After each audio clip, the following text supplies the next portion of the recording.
Welcome to Public Forum, a community outreach program produced at North Idaho College on the shores of Lake Coeur d'Alene. Featuring guests from around the globe addressing a wide variety of subjects, Public Forum serves to educate and enlighten. Please join host and moderator, political scientist Tony Stewart, in welcoming today's guest. I am pleased to welcome you back to the second week of a two-week series addressing higher education in Idaho.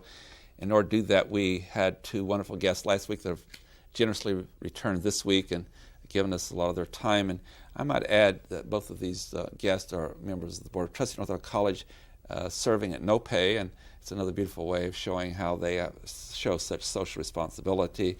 First of all, welcome to the program Judy Meyer, who in 1990 was elected to the Board of Trustees at North Idaho College and was reelected, and then following her reelection was appointed by Governor Cecil Andrews to the State Board of Education, and she served there 5 years, including a term as chair of the board. Judy, welcome back. We had a great time last week. Thank you. We did. I look forward to more this week, Tony. Thank you. And I'm equally pleased to have Fred Ostermeyer with us. He is the chair of our Board of Trustees, and he too has been elected to our board by the voters of our region. And Fred has had a great and long history of commitment to this college and to higher education. Fred, welcome back. Thank you, Tony. Thank you. And Janelle, it's always great to have you here as a regular panelist, and we'll start the questioning with you today. And Janelle Burke is an attorney in the state of Idaho.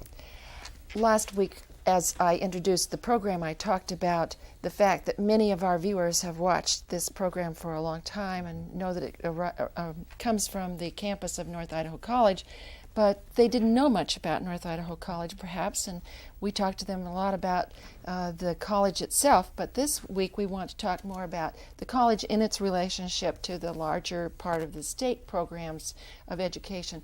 I'll start with a question for you, Fred, and that has to do with the fact that many of the students at North Idaho College are going to spend some time at other educational institutions. Yes. What kinds of places do people go when they start out at North Idaho College? Where do they go from here? Gonzaga, University of Idaho, Idaho State, Boise State, all types of schools. Some get their two-year degree and they stay here. And then they come back and then they go other places. But we, I think about 3.5, 4 years ago, we formed an alumni association. The alumni association has grown dramatically. And that just shows the structure of the college and the significance of the education that the students have received here. But they're all over, all over. Now, students want to go other places, Judy, and so what has the state done to help students be able to make a transition from one school to another and know that they're taking the right courses for going forward? An important question, because in fact you're right, at a community college some folks will have done a certificate program and they'll be done for a while, but they'll come back because they want to learn some more, or they've changed programs or career choices. And so they may need to not only do 2 years here, but then on to a 4-year program somewhere else. And so here in Idaho, one of the things as a state board member, where we were setting policy for all the state institutions and sharing those policies with the community college, because it does make for better service for the student, and the students are of all ages and career positions as they go along, was to be sure that all the courses are numbered the same. And although that sounds rather simple, the fact that the class in English 102 here is comparable. The instructors will do different things along the way, but if you then transfer to Idaho State University to continue in a pharmacy program, which Idaho State is very strong in, for instance, you can count on the fact that you took and paid for once the class in English 102, and that will have, if you've accomplished that well here, that means you can advance on through to the next class at ISU, and that instructor knows too that you've had the necessary preparation. So I think that's one of the fundamental things to help our tax dollars go as far as we can. As a state board, we said, please don't duplicate programs.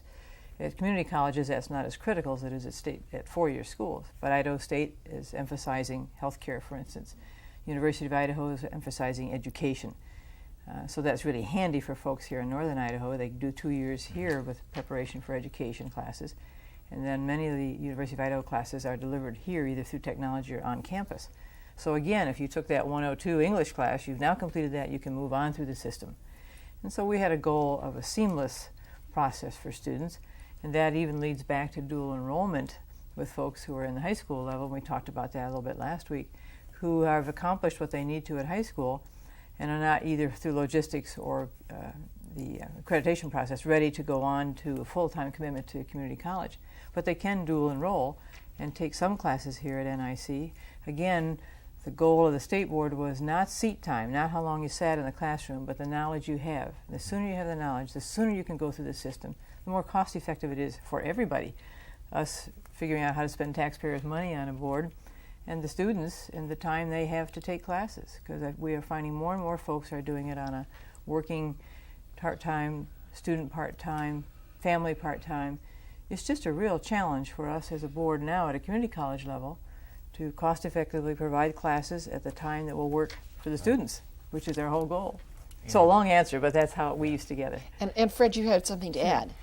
Just to point, one of the largest issues that we've experienced is parking.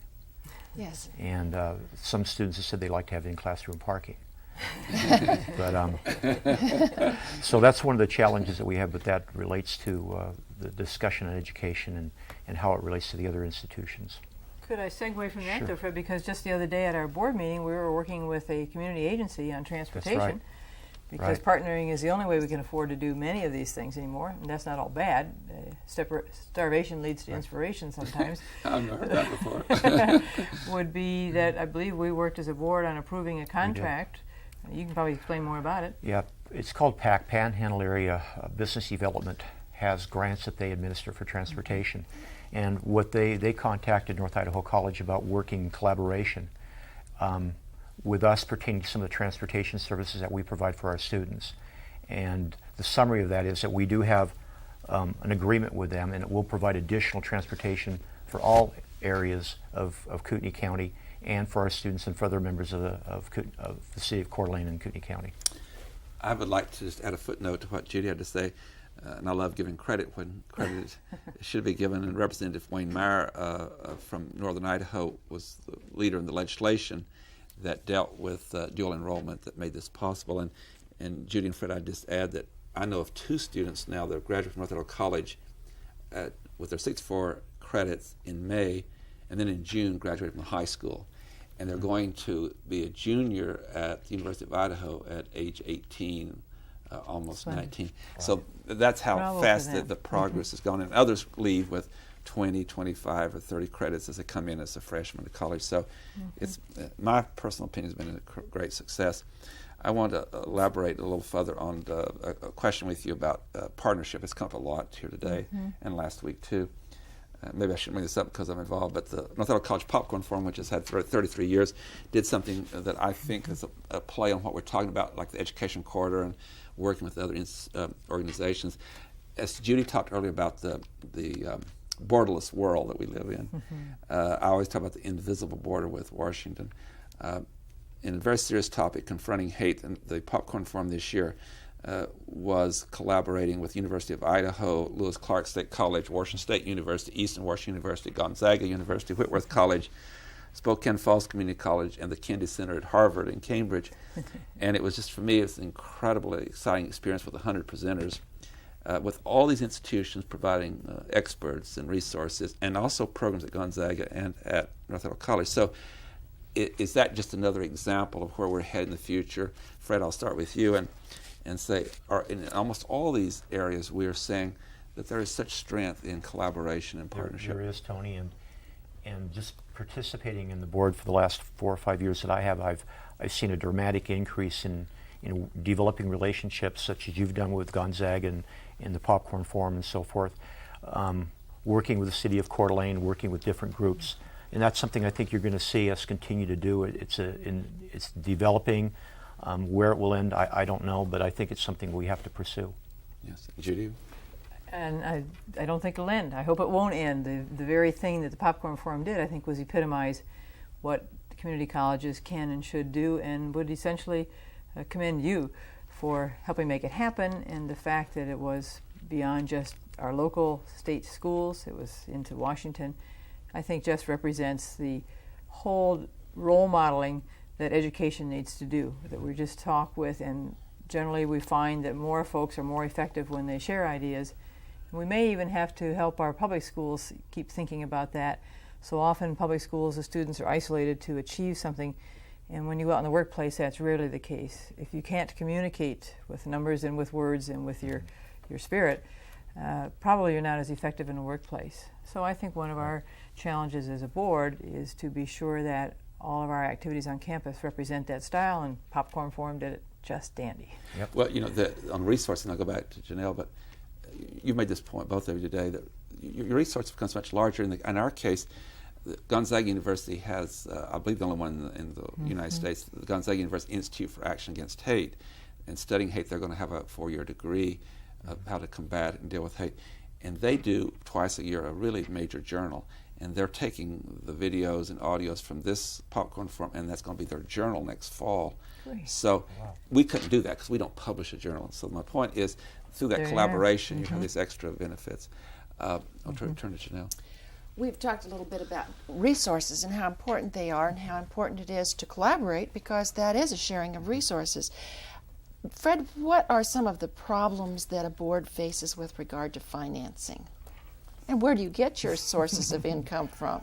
We receive funds from property taxes, from student fees, from the state of Idaho, and possibly grants and other types of revenue. And you know, that's a great question, and that is something we do struggle with. There's always areas that we like to put more money. Trying to allocate and balance is an ongoing discussion. I don't know if it's ever going to come to a point in time where everything matches up, because always things are changing. So I think some of the things that we as a board have to look at is, as an example, the University of Idaho. They bring in approximately $90 million a year through research. If they're a research institution, they can do that.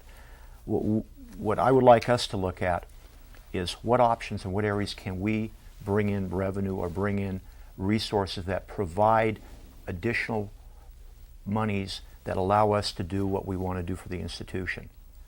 And that's something the board will be having ongoing discussions on. So we've got to be looking at other options besides property taxes and increasing student fees and going after grants and you know, going after state money. I think we've got to look at different issues, different areas. The one you touched on, Fred, that I think we need as a community college board philosophically to struggle with is, originally, my first term on the board, I think the composition of our budget was about a third student fees, a third property taxes, a third from the state. In the 12 years since I was on the board, I believe the state contribution has increased almost half. And one of the philosophical issues we'll ponder is, is there a way we could be more cost effective by being part of the state system more than we are an independent community college? And the trade-off that you have is maybe we could get more state money, but we probably then, it's already causing heartburn, and it will in our community, because have we sold our soul to have that increase in state funding? If we don't do increase in state funding, and I think right now we're at the 47% or so, and that's fine, and this year it will be even more challenging as the budgeting is difficult, then we're forced back to what other sources of revenue do we have, and that's for the pain of raising student fees and property taxes. Oh my goodness, we're in such a dilemma here in the state of Idaho that will be a challenge. On the other hand, could I comment that in our partnering with other institutions, we have also said we will share our tuition rate with folks across the border in both Washington and Montana. If you're neighboring folk, we want to be sure that your students can slide over here and take classes. The tuition will not be that much different. So that was another aspect of how we do the funding. And just to give an idea, Fred, how much is the tuition right now at North Idaho College, roughly? $3,000, approximately the $3,000 area. For a Depending on year. the board and everything, yes. Isn't Yes. that correct, Judy? About that range. And it varies with the classes and the fees and so on. Sure, So sure.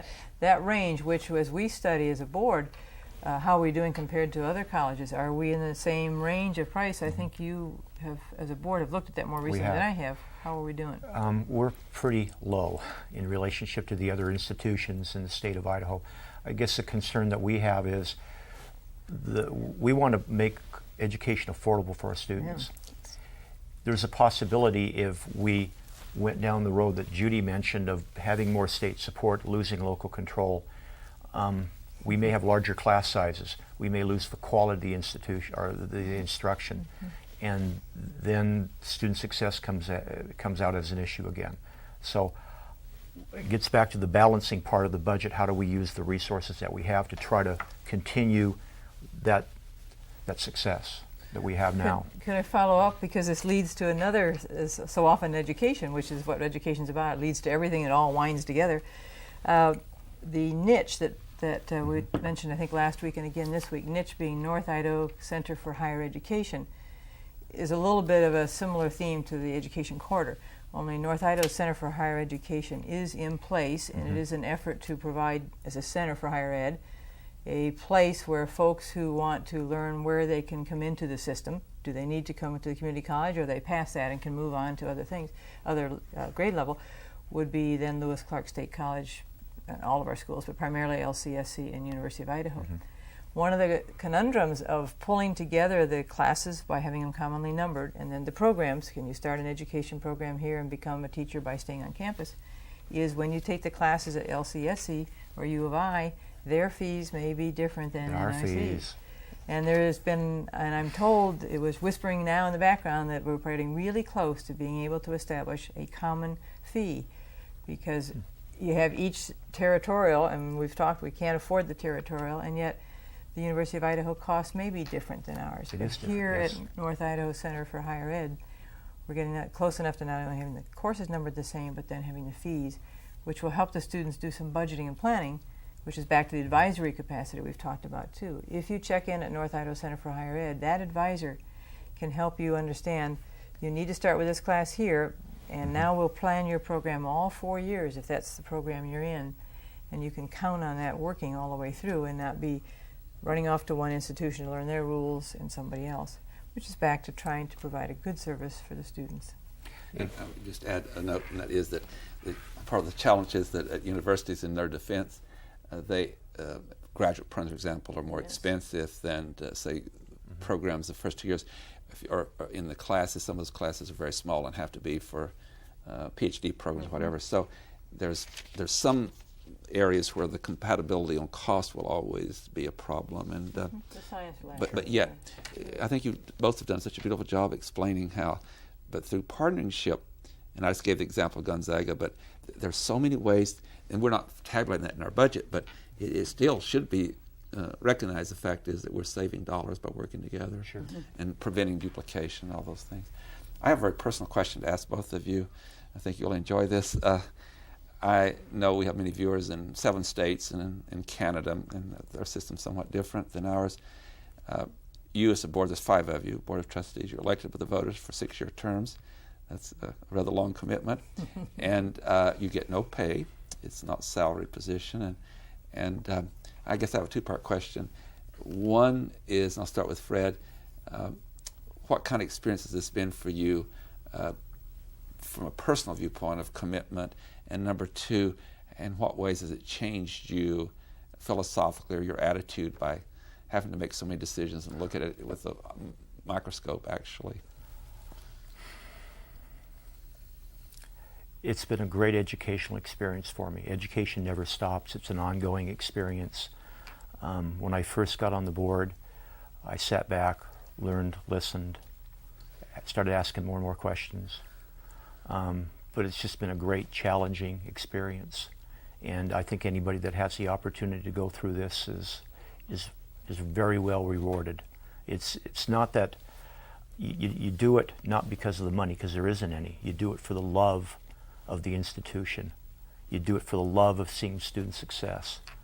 And I've seen so many students go through here. And in fact, Donnie Parrott called one of my friends he played basketball here 7-8 years ago, called up, and he's going to get married and he's successful. And you know, that's what it's about. It's having a student come back that you've known, that's gone through an institution that you've been part of, and It's a little bit like teaching, isn't it? Yeah, it is, and Watching they're the successful. students, yeah. And you know, that's I guess that's the satisfaction that comes with it. Judy? Well, Fred has said it eloquently. We talk about pay. There's so many ways to be paid. Obviously, That's money right. is not part of it. And generally, as we study students and their careers and what they want, pay is usually not the first criteria for a job. It's the passion for the job, the satisfaction of it, the feeling of I'm contributing something, I'm worthwhile. So I guess that comes back to how we're paid. We find it to be a remarkable opportunity for me. Certainly has expanded my understanding my patience a little bit, and probably the epitome of lifelong learning is being part of a board and learning that as well. It's just remarkable, and I suspect we have a sense of responsibility. We want to share back to the community. Coeur d'Alene is a remarkable place. We want folks to have a good life here and hopefully return if it fits their career.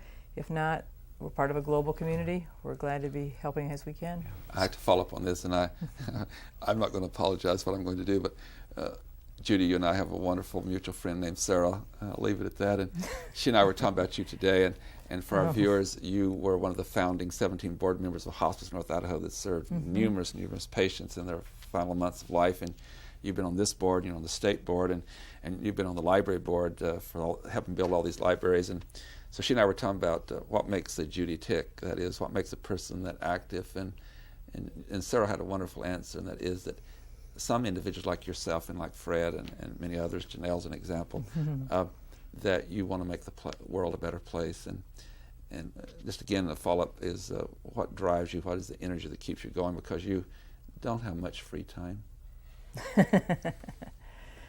And you're asking me that? Yes. Oh my goodness. Because you're so committed. You know, I was talking about another couple been here 45 years or so, and I said this community is so much more rich because they were here, the Reed, you know. And I think that probably describes it, Tony. The community we're in now is as fine as it is because of other people's efforts. Now we have a chance to take a turn. Yeah. And we know that other people will, and none of this we do. If I don't have much free time, it's because other people are helping me to do the things I need to get done. 'Tis a partnership. Giving something back to the community, I guess, is the easiest way for me to sum it up. That's it. I mean, when I was growing up in this community, there were a lot of people that did things for me, and it's a way of giving something back to the community. Thank you. Janelle. There really is reward in service. Oh, there is. Sure. And but I want to ask you to put on your crystal ball here, look into your crystal ball and think about Both of them futurists. Yes. What do you anticipate the future is going to hold for our community and education in general in the state of Idaho? And what are some of the things you hope to see happen? Judy, let's start with you this time. Give Fred a little bit of time to think here about what do you see? What direction would you like to see us moving? Oh, I would say for me, as a community college board member, it's clearly to do some long-range planning on our facilities. And now we need to be careful that we don't let facilities drive program. And this has been a theme for me for a long time. We need to know what the programs should be to help folk, and then we'll figure out the facilities, which may not be bricks and mortar anymore. With technology and how we learn how to be effectively using that, and the internet will be, I think, both a challenge, but I think a really exciting opportunity for us. And then for me, it would be back to human rights and human relationships of people. It doesn't matter what we teach if we don't have folks able to have constructive relationships globally. And that to me is the most frightening and exciting challenge all at the same time. Fred, how about you?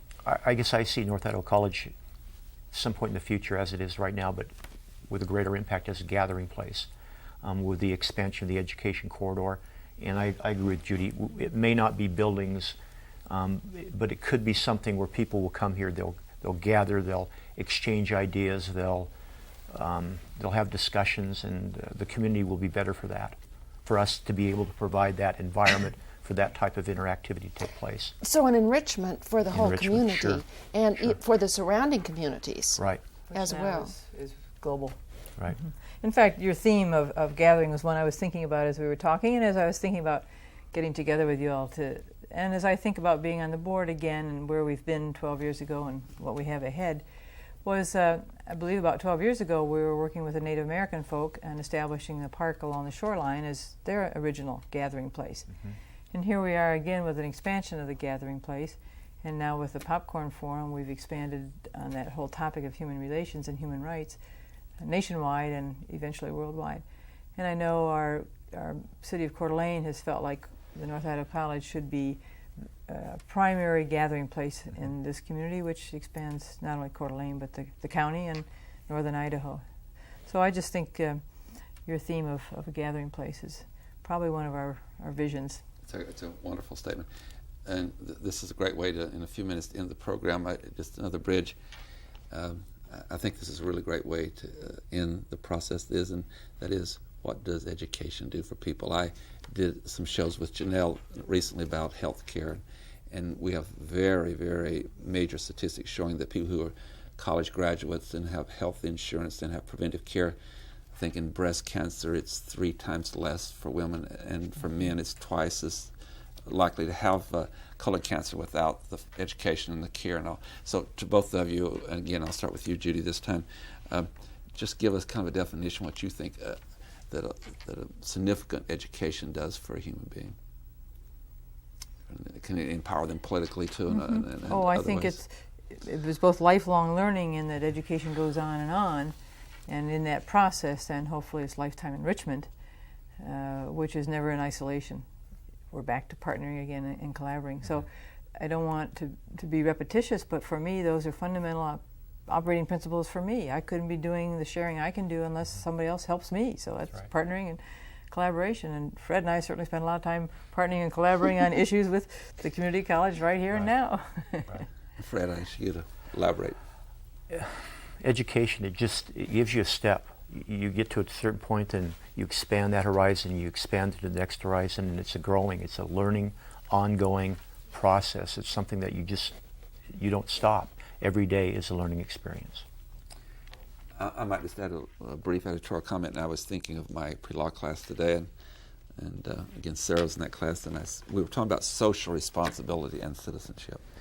And so my comment was that if you are well educated and receive lots of information, which leads to experience, which leads to wisdom, that you become a more empowered person in all aspects of your life.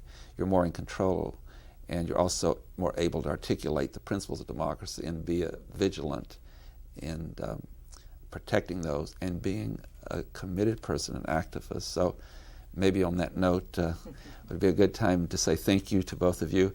I know I speak for people at North Idaho College throughout the community in thanking you for all the hours you put in. And our institution could not be what it is. It could not survive legally. It could not function without a board and a dedication that you've brought to it. And we're grateful to you. Thank you.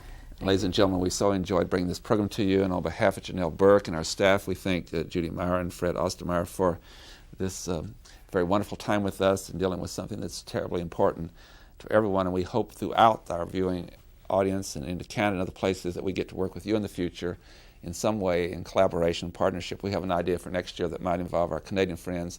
Until then, next week, please have a good week. I am Tony Stewart.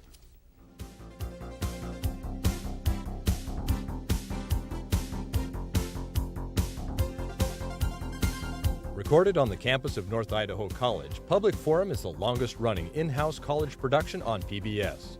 Each episode is pre-recorded live and is an educational outreach from North Idaho College. Please join us at this same time next week for another edition of Public Forum on this public television station.